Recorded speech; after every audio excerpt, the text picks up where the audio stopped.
Gracias, Gabriel. Gracias a todos nuevamente.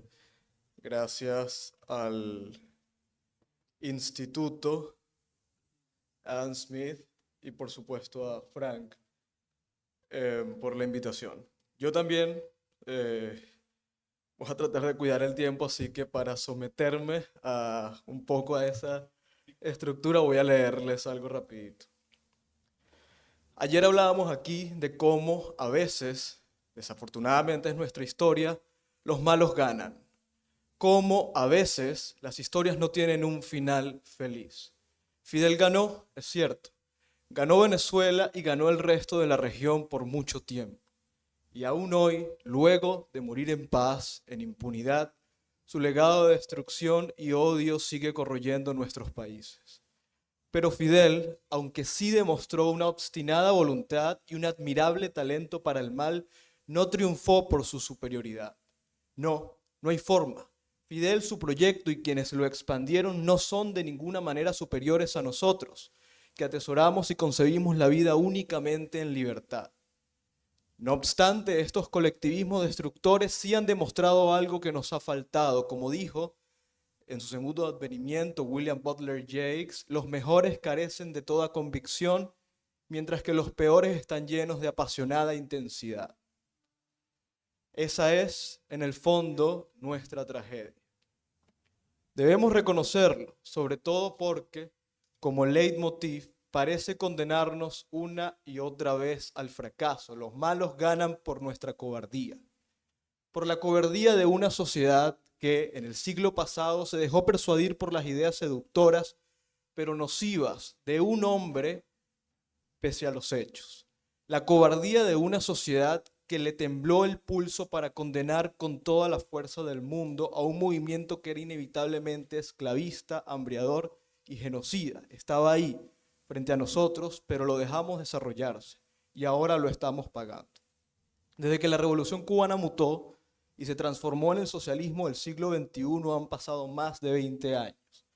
Con sus pequeños hiatos de prosperidad y sus aventuras liberales, esta región no ha dejado de sufrir, pero ese sufrimiento tiene que ser también aleccionador.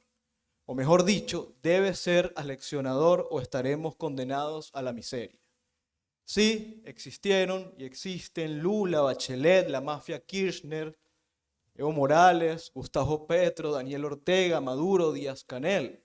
Pero también han existido o existen Mauricio Macri, Sebastián Piñera, Iván Duque, Bolsonaro, el honorable y valiente presidente Álvaro Uribe, Javier Milei y tantos otros.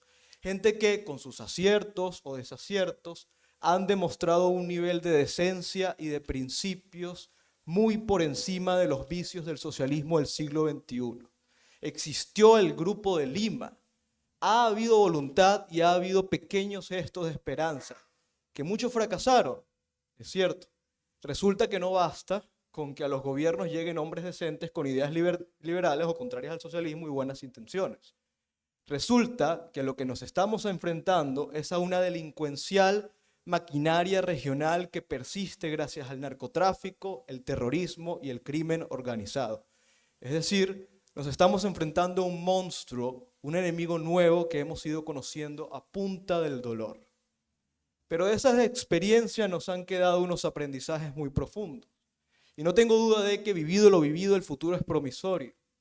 Tiene que serlo cuando han nacido en el continente héroes de la talla de Osvaldo Payá, Guillermo Farillas, Alberto Venegas Lynch o tantos héroes, símbolos de resistencia y lucha por la libertad que ha habido y que sigue habiendo. Y no lo dudemos un segundo, nosotros somos mejores y superiores.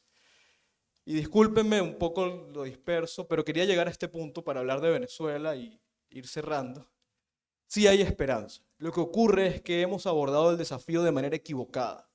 La región no ha entendido concretamente que el origen de todos los malos hoy en el continente, más allá de Cuba, es Venezuela. Y es Venezuela porque con Venezuela Fidel se expandió. Y hoy Venezuela, en manos de un grupo delincuencial, el Cartel de los Soles, sancionado por Estados Unidos, identificado como narcoterroristas, funciona de forma autónoma como un agente de desestabilización regional. ¿Qué es el Tren de Aragua? ¿Qué es la brisa bolivariana? ¿Qué es la Dirección General de Contrainteligencia Militar actuando en Chile junto a miembros de bandas criminales para asesinar a un disidente político como el teniente Ronald Ojeda?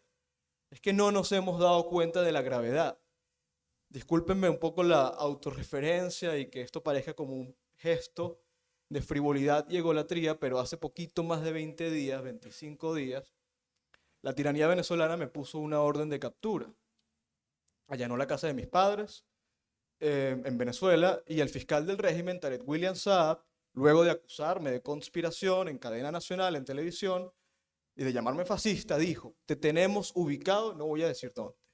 Días antes acaba de ocurrir lo de Ronald Ojeda. En Colombia han secuestrado 3 disidentes y los han llevado por la frontera a Cúcuta.